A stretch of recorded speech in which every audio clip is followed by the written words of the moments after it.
मनसे ठाकरे सेनेच्या युतीचं घोडं कुठं अडलं अशी चर्चा सुरू असतानाच आता युतीचा प्रस्ताव नेमका द्यायचा की नाही यावर चर्चा सुरू असल्याची आता बातमी समोर येते।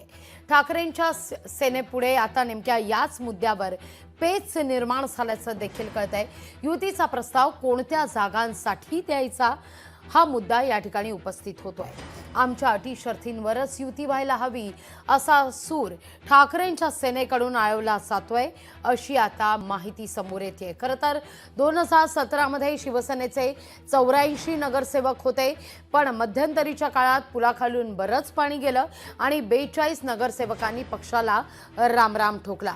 तरी देखील मनसेच्या तुलनेत शिवसेनेकडे अधिकचे नगरसेवक आहेत, त्यामुळे आम्ही म्हणू तोच युतीचा फॉर्म्युला असेल असा काहीसा सूर ठाकरेंच्या सेनेकडून आळवला जातोय असं चर्चिलं जातंय आणि नेमक्या त्याच मुद्द्यावरून युतीचं घोडं अडलंय की काय अशी एक चर्चा जोर धरतीये।